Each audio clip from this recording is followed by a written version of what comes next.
Optimismo del presidente Javier Milei después de su viaje a los Estados Unidos. ¿Por qué? Porque cree que se encamina a cumplir la meta que se había planteado con el Fondo Monetario Internacional, y esto es muy importante porque sabemos que el gobierno nacional, particularmente encomendado tras el ministro de Economía, está en la búsqueda de fondos frescos. Nos vamos a meter en el análisis de este tema con Martín Canenguícer. Él es periodista especializado en economía y está conectado con nosotros. Martín, ¿cómo estás? Buen día. ¿Qué tal? Muy buen día, ¿cómo andan? Bien, bueno, empecemos hablando de un tema clave, porque esto le hace creer al gobierno nacional que finalmente podrían llegar esos fondos que espera. Sí, efectivamente, lo que está preocupado el gobierno es por cumplir dos metas acordadas con el Fondo Monetario Internacional, te diría las más importantes del acuerdo, que son alcanzar un superávit fiscal primario, es decir, la diferencia entre gastos e ingresos del 2% a fin de año, 2% del PBI, y la otra es sumar reservas netas, es decir, las reservas del Banco Central menos su deuda de 7.400 millones de dólares, y por eso es tan importante para el gobierno y por eso el optimismo que vos mencionabas respecto de que en los primeros 3 meses del año el gobierno pudo lograr este superávit fiscal, Sí. Tanto en términos primarios como también financieros, que es cuando vos descontás el pago de la deuda. Bueno, se hacían algunos colegas también un análisis respecto a este superávit, sobre todo con la deuda que tenía el gobierno nacional con Camesa, en la no transferencia de fondos. La pregunta es si esto pareciera ser sostenible en el tiempo, teniendo en cuenta que tal vez, por ejemplo, eso en particular se termina pateando para más adelante, pero uno creería que es un compromiso que más temprano o más tarde se va a terminar cumpliendo. Sí, es buena pregunta y hay dos cuestiones, digamos, ¿no? Los pagos a los proveedores, mi sensación y charlando con los funcionarios del equipo económico es que se van a terminar resolviendo con el pago de bonos. Es decir, que justamente para sostener este, por ahora frágil superávit financiero, se va a terminar saldando este tipo de deudas que mencionás con bonos, por lo cual la deuda en los hechos se patea y a la vez vos estás cumpliendo con las obligaciones con Camesa y con otras dependencias, ¿no? Acá lo Y interesante... perdón Martín, ¿es una buena señal que esos compromisos se paguen con bonos? ¿Qué significa? ¿Qué bonos podrían llegar a ser? ¿Qué implicaría también para los otros factores que se meten en el análisis? No, bueno, el Estado paga en muchas ocasiones sus deudas corrientes con bonos, ¿no? Acá lo interesante va a ser saber, como vos decís, qué tipo de bonos, la duración, la tasa, etcétera. Pero de todos modos, yendo a tu otra pregunta sobre si esto es sustentable o no, acá que hay que ver de interesante es que la mayor parte de superávit primario se está logrando a través de un ajuste del gasto y no de la recaudación, porque si vemos la recaudación de los últimos meses, la recaudación impositiva de la AFIP está cayendo también porque cae el nivel de actividad, estamos Claro. en una recesión muy importante, y acá lo importante es la señal que le está dando el gobierno a los inversores y al Fondo Monetario Internacional al ajustar el gasto en estas magnitudes, basado, por supuesto, sobre todo en la afectación de los gastos para los jubilados, de los saberes para los jubilados, de las transferencias a las provincias, las transferencias discrecionales, porque las automáticas por la coparticipación no se pueden tocar, y también, digamos, todo lo que tiene que ver con otro tipo de gastos, como los gastos en obra pública, que también está bastante nada, ¿no? Martín, incluso el Fondo Monetario Internacional había hecho mención respecto a lo que podía pasar con la situación de los sectores más vulnerables, entre ellos los jubilados, como parte de este ajuste, y le había dicho, en otras palabras, que sea cauteloso respecto a lo que se haga, que debía haber una protección por parte del Estado. Algunos dicen que las jubilaciones para el mes de mayo van a estar alrededor de los 200.000 pesos, sabemos muy por debajo de lo que es la canasta, que necesita un jubilado para vivir mes a mes. La pregunta tiene que ver con si va nuevamente a enfatizar el Fondo Monetario Internacional, o qué tanto le preocupa realmente este tema siempre y cuando se cumplan esos otros objetivos que mencionábamos recién. Bueno, mira, para el fondo y para el Tesoro de Estados Unidos, que hizo también una mención muy parecida hace unas semanas atrás, es importante el tema de cuidar, como vos decías, la calidad del ajuste y la sostenibilidad, básicamente por dos motivos. Una, porque ve que hasta ahora el gobierno está mostrando, como decíamos, una gran voluntad para ajustar, pero no ha logrado aprobar ni una sola ley en el Congreso como para sostener este ajuste en el mediano plazo. Hasta ahora son todas resoluciones o decretos del Poder Ejecutivo. Entonces, el fondo quiere esto porque, ¿qué teme el fondo? Que si se avanza, por ejemplo, con la movilidad jubilatoria o con otros asuntos de recorte fiscal sin el apoyo político de la oposición, estos cambios son fácilmente reversibles porque lo puede parar la justicia, como ocurrió con algunos capítulos del DNU, o cuando cambie de gobierno se puede cambiar nuevamente. Y el otro tema, te diría, por el cual el fondo está pidiendo cuidar a los más vulnerables, tiene que ver con que el fondo siempre es señalado por los distintos partidos políticos en la Argentina como el culpable de todos nuestros males.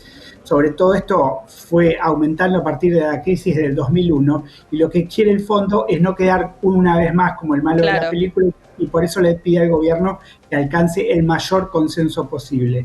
En el caso de las jubilaciones, te diría que la película va a empezar a cambiar cuando en mayo se empieza a aplicar la nueva fórmula de movilidad jubilatoria, porque ahí sí ya se va a estar empezando a ajustar la jubilación a partir del índice de precios al consumidor, ¿no? Uh-huh. Bueno, sobre las otras consideraciones, ha puesto que ha hecho el Fondo Monetario históricamente, siempre presta mucha atención a lo que pasa en nuestro país, por supuesto, con el dólar oficial. ¿Qué puede llegar a decir o qué dirías vos también respecto al valor en estas jornadas del dólar oficial? La pregunta es si es o no competitivo teniendo en cuenta estos altos niveles de inflación y también si el número va a terminar cerrando o no para el agro, ¿no? Y la espera también de esos dólares, en un contexto donde además vos lo decías recién, Martín, es uno de los objetivos, ¿no? También lo que tiene que ver con la acumulación de reservas. Mira, el fondo ha sido muy explícito con el gobierno en las reuniones que mantuvieron sus diversos funcionarios, vinieron funcionarios muy importantes del fondo en los últimos meses y explícitamente le pidieron al gobierno que acelere esta tabla de devaluación del 2%, porque básicamente con una inflación que está corriendo primero al 20%, ahora al 10%, si vos estás devaluando al 2%, como vos decís, se está produciendo una apreciación del tipo de cambio, se está quedando atrasado. Por supuesto que con la fuerte devaluación que hubo en diciembre, que pasó de 364 a casi 800 pesos, todavía no es que se comió toda la devaluación. Así que, por lo tanto, el fondo lo que quisiera es tratar de acelerar esto. El gobierno le dice, yo no voy a acelerar esta tabla, porque mi objetivo principal de política económica en el corto plazo es que baje la inflación. Y si vos aceleras la tasa de devaluación, lo que vas a lograr es reiniciar una inflación en ascenso. Y respecto del tema del agro, lo que vos me decías es así directamente. El agro, de algún modo, lo va a terminar haciendo, pero está tratando de atrasar las liquidaciones porque en la medida que no ve un dólar que sea más alto que estos 866 que nos marca, 870 que nos marca el dólar mayorista hoy, no lo ve como un tipo de cambio competitivo y está esperando a ver si el gobierno le da alguna señal de devaluación para liquidar más fuertemente, pero a la luz de lo que ocurre, más me da la sensación que es un tira y afloje y el campo va a terminar liquidando una buena parte de sus dólares. ¿Qué podemos esperar del viaje del ministro de Economía esta semana hacia Washington? Hace algunas semanas nada más, como mucho dos, Martín, el propio FMI había dicho que era muy pronto para hablar de la llegada de fondos frescos, sobre todo también entendiendo que si se da un nuevo acuerdo tendría que volver a pasar por el Congreso en una situación política bastante fragmentada. ¿Qué cambió esta semana y por qué no también está tan entusiasmado en ese sentido el ministro de Economía y también Javier Milei con la llegada de esos fondos? No, yo te diría que para que lleguen nuevos fondos falta bastante. Primero que nada, hay que tomar en cuenta que la Argentina tiene que seguir cumpliendo con las metas. Las metas del primer trimestre, como te decía, probablemente hayan sido cumplidas en cuanto al tema del superávit y las reservas, ¿no?, del Banco Central. Pero el Fondo Monetario ha tenido una mala experiencia en los últimos años con la Argentina porque firmó un acuerdo con Alberto Fernández hace 2 años, y la mayoría de las metas se fueron incumpliendo. El año pasado Sergio Massa también no pudo encauzar esas metas y se incumplieron, con lo cual el fondo quiere que primero vos empieces a cumplir lo que le prometiste con este acuerdo y después empezar a discutir efectivamente si te va a dar más plata, porque si no es como que vos me pedís plata prestada a mí y me decís te las voy a pagar en X término, en X tiempo, no cumplís y después me pedís más plata en el medio. No, primero vos tenés que cumplir con los términos de este acuerdo y luego, como dijo la vocera del Fondo Monetario, vamos a empezar a discutir un nuevo acuerdo. El viaje de Caputo y de Santiago Bausili al Fondo Monetario, ahora en Washington, que van a partir hoy a la noche, probablemente aceleren las negociaciones para un nuevo acuerdo que serían importantes para que si en algún momento el gobierno efectivamente quiere sacar el cepo, quiere unificar el tipo de cambio, tenga más dólares en el Banco Central. Pareciera que está fuera de la discusión que el gobierno logre levantar el cepo en el primer semestre del año, ¿no? Como se lo había planteado. Algunos otros dicen que ahora se perfilaría hacerlo en el último trimestre de este año. Martín, con todos estos factores, ¿qué pensás de ese nuevo objetivo y para el cierre también de este año? Yo te diría que el gobierno, y lo ha dicho el presidente Milei explícitamente, no está apurado en levantar el cepo. Ahí hay una pequeña trampa, si querés. Mientras vos tengas este cepo, este super cepo, no se te van a ir tantos dólares del Banco Central, entonces vos vas a poder mantener más o menos quieto, como hablamos, el tipo de cambio. Y por lo tanto vas a poder contribuir con la baja de la inflación. La contracara de esto es que en la medida que vos no levantes el cepo, va a ser más difícil que el nivel de actividad se reactive, que el PBI se reactive y por lo tanto la gente sienta una mejora en sus bolsillos. En el corto plazo, por supuesto, ahora van a empezar a jugar las paritarias. Algunos creen que justamente el comienzo de la época fuerte de la liquidación del agro también va a hacer que remonte de algún modo o que por lo menos toque piso la recesión. Pero sin duda, en la medida que vos logres empezar a levantar el cepo, porque yo tampoco me imagino un día D en el cual se levanta todo el cepo. Claro. Pero en la medida que vos lo vayas levantando, bueno, es más probable que haya una mayor reactivación. Y te digo que no me imagino un día D porque yo me imagino que con la cantidad de deudas que se acumularon en el gobierno anterior, me imagino una salida progresiva, un goteo, si querés, hasta abrir definitivamente el cepo. ¿El impuesto país se queda o se va en esos escenarios que planteabas?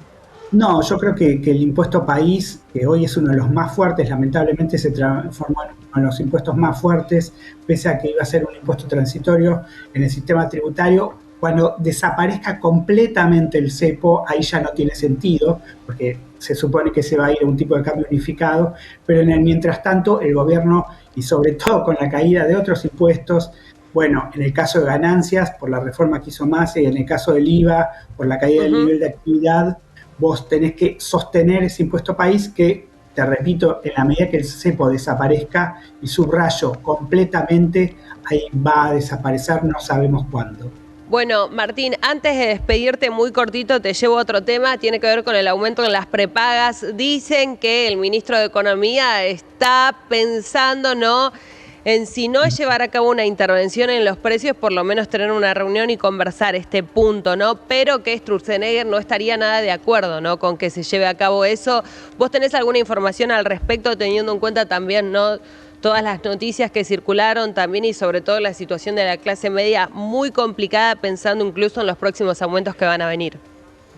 Sí, efectivamente, el gobierno está presionando a las prepagas para que no aumenten más durante mayo y junio. Las prepagas le dicen todavía estamos atrasados respecto de la inflación y ahí hay un tire de afloje donde el Ministerio de Economía por ahora, veremos en las próximas horas o días, si presenta o no efectivamente una denuncia en la justicia por cartelización, al decir que todas las prepagas se juntaron un día en un lugar a determinada hora y acordaron un precio determinado para aumentar todas al mismo tiempo. Eso podría llevar a una denuncia de cartelización. De hecho, la hizo algunos diputados de la coalición cívica ante la Comisión de Defensa de la Competencia, y yo creo que por ahora el gobierno está mostrando esta carta como una carta de amenaza para que no aumenten más las prepagas. Las prepagas le están diciendo al gobierno, dialoguemos, llegamos a un punto de acuerdo, pero lo cierto es que acá el gobierno tiene un punto en contra por su propia acción, que es el DNU que desreguló los precios de la economía. Justamente le sacaron el pie de encima a las prepagas y les permitieron hacer este aumento, con lo cual el gobierno podría presentar una denuncia contra las prepagas, sí, pero además tendría que cambiar algún punto o del DNU Claro. o de la legislación para que las prepagas no puedan aumentar a su propio gusto los aranceles para todos los afiliados. Martín, te agradecemos mucho el contacto y que nos hayas traído también tu análisis sobre estos temas. Muchas gracias. Muchas gracias a vos, hasta luego. Hasta luego.